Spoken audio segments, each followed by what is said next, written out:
Christian network நேயர்கள் அனைவரையும் ஆண்டவராக இயேசு கிறிஸ்துவின் நாமத்தில் வாழ்த்துகிறோம். அமெரிக்க அதிபரான ட்ரம்பிற்கு எதிராக உள்நாட்டிலேயே மக்கள் மிகப்பெரிய அளவில் போராட ஆரம்பித்துள்ளார்கள்.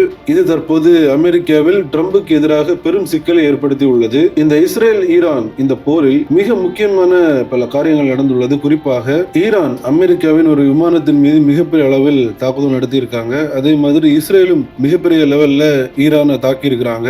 மேலும் ரஷ்யா ஈரானுக்கு நேரடியாக பல உதவிகள் செய்திருக்கிறாங்க. அது மட்டுமல்லாமல் இஸ்ரேல் மற்றும் அமெரிக்காவை சார்ந்த யூனிவர்சிட்டிஸ், மத்திய கிழக்கில் உள்ள யூனிவர்சிட்டிஸில் படிக்கும் மாணவர்கள் உடனடியாக வெளியேறி விடுங்கள், அந்த யூனிவர்சிட்டிஸ் மீது நாங்கள் தாக்குதல் நடத்த போகிறோம் என்று ஈரானின் IRGC ஒரு அறிவிப்பை வெளியிட்டுள்ளார்கள். இஸ்ரேலுக்கு எதிராக தற்போது ஏமனில் உள்ள ஹவுத்திஸ் ஒரு சில தாக்குதல் நடத்தியிருக்காங்க. அது மட்டுமல்லாமல் மேலும் அவங்க ஒரு சில காரியங்களில் ஈடுபட உள்ளதான மிக முக்கியமான தகவல்கள் வெளியாகி உள்ளது.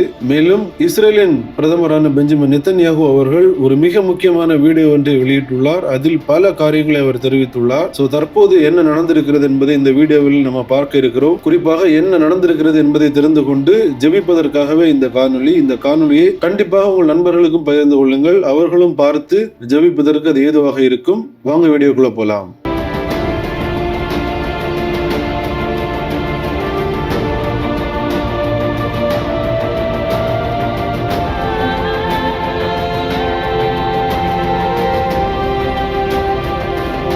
முதலாவதாக அமெரிக்காவின் அதிபரான ட்ரம்ப் அவர்களுக்கு எதிராக உள்நாட்டிலேயே மக்கள் மிகப்பெரிய அளவில் போராட்டம் நடத்தி வருகிறார்கள். குறிப்பாக நோ கிங் என்ற ஒரு ப்ரொட்டஸ்ட் அவங்க பண்ணிட்டு வராங்க.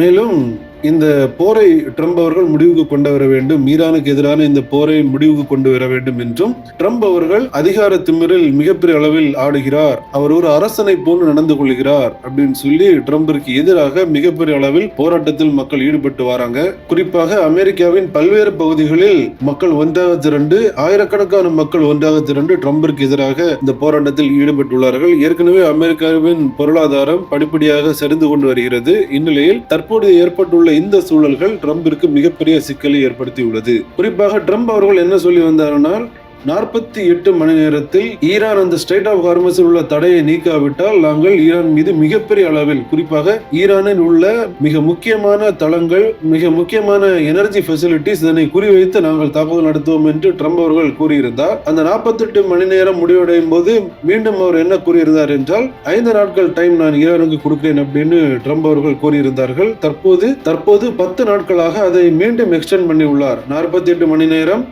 5 நாள், 10 நாள். ட்ரம்ப் அவர்கள் ஒரு ஸ்டேபிளான சூழ்நிலையில் இல்லாததை இந்த விஷயத்தில் நம்மளால் பார்க்க முடிகிறது. இந்த சமயத்தில் அங்குள்ள மக்கள் மிகப்பெரிய அளவில் திரண்டு ட்ரம்ப் அவர்களுக்கு எதிராக இந்த போராட்டங்கள் நடத்துவது ட்ரம்ப் அவர்களுக்கு மிகப்பெரிய சிக்கலை ஏற்படுத்தி உள்ளது. உள்நாட்டிலேயும் மிகப்பெரிய சிக்கலை அவருக்கு ஏற்படுத்தி உள்ளது. இந்த இஸ்ரேல் ஈரான் போர், இதில் இஸ்ரேல் மிகப்பெரிய அளவில் டெஹ்ரானில் உள்ள மிக முக்கியமான தளங்களை குறிவைத்து தாக்குதல் நடத்தி வராங்க. இதனால் ஏற்பட்ட பாதிப்பின் காரணமாக ஈரானில் சவுத் பகுதிகளில் மிகப்பெரிய அளவில் மின்சார தட்டுப்பாடு ஏற்பட்டுள்ளது. அங்கு அநேக பகுதிகள் இருளில் மூழ்கி இருக்கும் அநேக காட்சிகளும் தற்போது வெளியாகி உள்ளது. மக்கள் மிகப்பெரிய அளவில் இந்த போரினால் பாதிக்கப்பட்டுள்ளார்கள். மக்கள் மின்சாரம் இன்றியும் அத்தியாவசிய தேவைகள் இன்றியும் மிகப்பெரிய அளவில் பாதிக்கப்படுவதை நம்மால் பார்க்க முடிகிறது.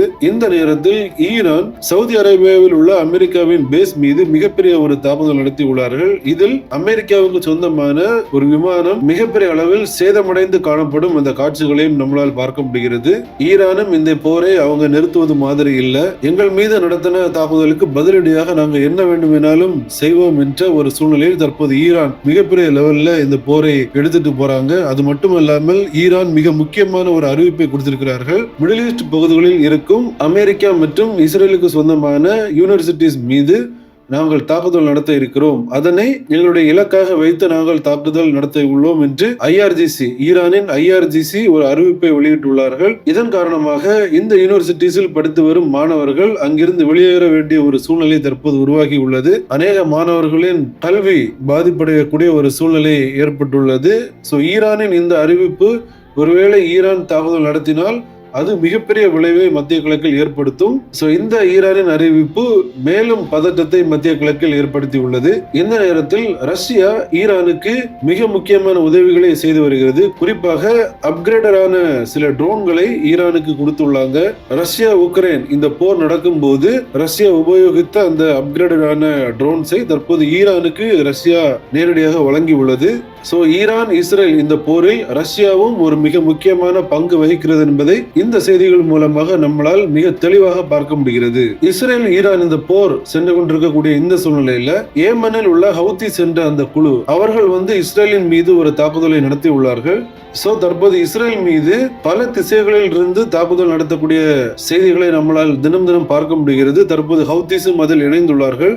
அது மட்டுமல்லாமல் ஹவுதிஸுக்கும் சவுதி அரேபியாவுக்கும் மிகப்பெரிய அளவில் பகை இருப்பதை நம்மளால் பார்க்க முடிகிறது. முன்பாகவே பல பகைகள் இருந்து வந்தது. தற்போது சவுதி அரேபியா இந்த ஸ்டேட் ஆஃப் ஹார்மஸை ஈரான் மூடின காரணத்தினால் ரெட் சி வழியாக பைப்லைன் மூலமாக எண்ணெய்களை அவங்க வாங்கிட்டு இருக்காங்க. இந்த பைப்லைன்ஸை நாங்கள் தகர்ப்போம் என்று ஏமன் கூறியுள்ளதான செய்திகள் தற்போது வெளிவந்த வண்ணம் உள்ளன. இந்த செய்திகள் தற்போது மிகப்பெரிய பதற்றத்தை ஏற்படுத்தி உள்ளது. ஒருவேளை ஹவுதிஸ் இந்த ஒரு தாக்குதலை நடத்தினார்கள் என்றால் அது மத்திய கிழக்கில் மிகப்பெரிய அளவிலான ஒரு போர் சூழலை ஏற்படுத்தும் என்பதில் எந்த விதமான சந்தேகமும் இல்லை. இந்த சமயத்தில் இஸ்ரேலின் பிரதமரான பெஞ்சமின் நெத்தன்யாகு அவர்கள் ஒரு மிக முக்கியமான காணொலி ஒன்றை வெளியிட்டுள்ளார். அந்த காணொலியில் அவர் என்ன கூறுகிறார் என்றால், நாங்கள் பல முனைகளில் இருந்து போராடி வருகிறோம். குறிப்பாக ஈரான் மற்றும் அதன் கூட்டாளிகளுக்கு எதிராக மிக வலிமையுடன் நாங்கள் தாக்குதல்களை நடத்தி கொண்டு வருகிறோம். மேலும் டெஹ்ரானில் உள்ள பயங்கரவாத ஆட்சிகளுக்கு நாங்கள் ஒரு முடிவை கொண்டு வந்து கொண்டிருக்கிறோம். ஈரான் முன்பாக இருந்த ஈரான் கிடையாது. அதே மாதிரி ஹெஸ்புல்லாவும் இதற்கு முன்பாக இருந்த ஹெஸ்புல்லா கிடையாது. ஹமாஸும் இதற்கு முன்பாக இருந்த ஹமாஸ் கிடையாது. இவங்க எல்லாருமே இனிமேல் எங்களுக்கு அச்சுறுத்தலாக இருந்த படை கிடையாது. இவர்கள் தங்களின் உயிர்களை காக்க போராடும் ஒரு பலவீனமான எதிரிகளாக மாறிவிட்டார்கள்.